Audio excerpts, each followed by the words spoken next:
शरद पवारांना जाऊन विचारा 1993-94 मध्ये दाऊद सोबत विमानात कोण बसलं होतं असा सवाल किरीट सोमय्या यांनी उपस्थित केला।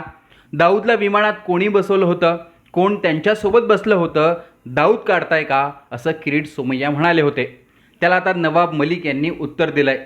किरीट सोमय्या, तुम्ही मोदींना विचारा की दाऊदशी संलग्न माणूस तुमच्या मंत्रिमंडळात 10 वर्ष कसा होता असं उत्तर त्याला नवाब मलिकांनी दिले। त्यामुळे दाऊद प्रकरणावरून आता मलिक विरुद्ध सोमय्या असा सामना रंगलाय। पहा नवाब मलिक काय म्हणाले। किरीट सोमय्या यांनी काल पवार साहेबांच्या बाबतीत काही एकरी भाषेमध्ये शब्दांचा उच्चार केला। त्यांनी प्रश्न निर्माण केला। ठीक आहे, आरोप करताना मुंडे साहेब हयाती असताना हे आरोप होत राहिले। त्यानंतर महाराष्ट्रामध्ये 5 वर्ष त्यांच्या सरकार आला। त्यानंतर अटल बिहारी वाजपेयी साहेबांच्या सरकार आला। 7 वर्ष मोदी साहेबांच्या सरकार आहे। 5 वर्ष देवेंद्रजीचं सरकार होता। हे आरोप करत असताना त्या काळामध्ये संरक्षण मंत्री असताना रमेश दुबे साहेब हे मंत्री होते। त्यांच्यासोबत बनारसमधून काही लोक विमानात आले होते आणि त्यांच्यावर जे काही होता त्या काळामध्ये कारवाई झाली। पण त्याच्यात आणखीन एक व्यक्ती होता, त्याचं नाव तो मुंबईमध्ये अंधेरीचा नगरसेवक होता, पुरुषोत्तम सोलंकी। त्यांच्यावर पण गुन्हा त्या काळात दाखल करण्यात आला, ताळा लावण्यात आला। नंतर ते गुजरातला भावनगरला शिफ्ट झाले, अपक्ष आमदार म्हणून निवडून आले। त्यांच्या छोट्या सकीलशी दाऊदशी कनेक्शन होता। मी किरीटजी आपल्याला विचारू इच्छितो, माहिती घ्या।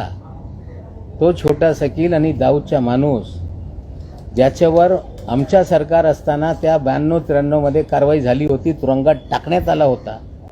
नंतर मुंबई सोडून ते गुजरातला शिफ्ट झाले, भावनगरमधून आमदार झाले आणि मोदी साहेबांनी स्वतःच्या मंत्रिमंडळामध्ये 10 वर्ष त्यांना मंत्री ठेवलं होता।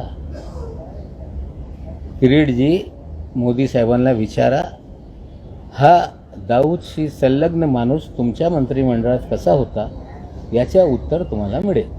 आहे की तुम्ही मंत्रिपदाचा जो आहे भंग करत आहात गुप्ततेचा, त्यामुळे तुमचा राजीनामा घ्यायला हवा असं अधिकाऱ्यांचं। मी कुठलेही यंत्रणेचा वापर करत नाही।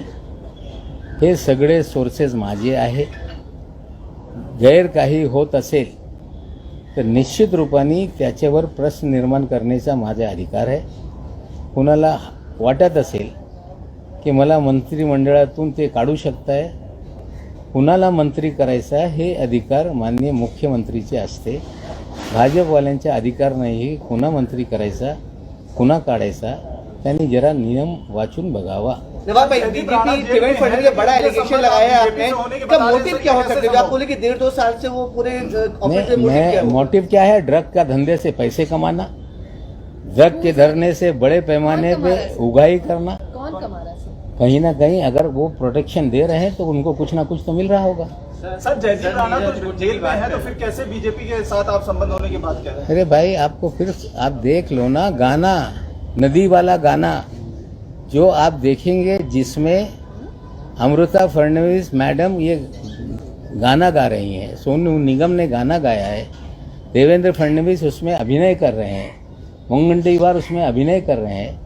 उसकी डिटेल आप देखेंगे तो उसमें फाइनेंस हेड ये जयदीप राणा है। सर, दाऊद कनेक्शन आपने बोला, से हिंदी में बता सकते हैं कि क्या कनेक्शन है दाऊद का अंडरवर्ल्ड का? हिंदी में देखिए, किरीट सोमय्या जी, पवार साहब को लेके बदतमीजी उन्होंने की और भाषा का जिस तरह का उपयोग किया ये शोभनीय नहीं है।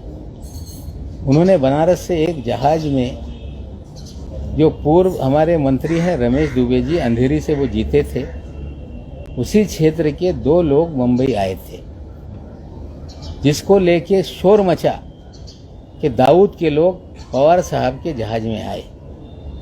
झूठी अफवाहें फैलाई गई और कहीं ना कहीं पूरी तरह से पवार साहब का जो इमेज है उसे मलाइन करने का काम बीजेपी ने उस समय 92-93 से शुरू किया था और 95 में उनकी सरकार आ गई। लेकिन 5 साल सरकार रहते हुए कोई भी चीज़ उसमें सामने नहीं आई। अटल जी की सरकार रही, फिर 5 साल देवेंद्र जी की सरकार रही, 7 साल से मोदी जी की सरकार है। जो झूठे बातें फैलाई गई थी जिसको लेके कोई तथ्य नहीं था, आरोप लगाते रहे, लेकिन कोई भी चीज़ें सामने नहीं आई। लेकिन शायद किरीट सोमैया जी को पता नहीं कि उसी समय कांग्रेस के एक नगर सेवक थे जिनका नाम था पुरुषोत्तम सोलंकी। वो क्रिमिनल थे। उनके छोटा शकील और दाऊद से संबंध होने के कारण उन पे मुकदमा दर्ज हुआ, उन पे टाड़ा लगा और उसके बाद वो मुंबई छोड़कर गुजरात के भावनगर, जहां उनका मूल गांव था, वहां शिफ्ट हो गए। उसके बाद वो विधायक बने इंडिपेंडेंट, और फिर भारतीय जनता पार्टी के टिकट पे वे चुनाव लड़े। और वो व्यक्ति जिसका संबंध छोटा शकील से था, दाऊद इब्राहिम से था, 10 साल तक मोदी जी के मंत्रिमंडल में गुजरात में मंत्री रहे। अगर ये जानकारी किरीट जी को नहीं है तो हमें लगता है कि वो जानकारी जुटाएं और फिर उल जुलूल बातें करें। हमें लगता है पवार साहब को लेकर अगर शब्दों का चयन बदतमीजी से किया जाएगा तो हमें लगता है इसे महाराष्ट्र की जनता बर्दाश्त नहीं करेगी।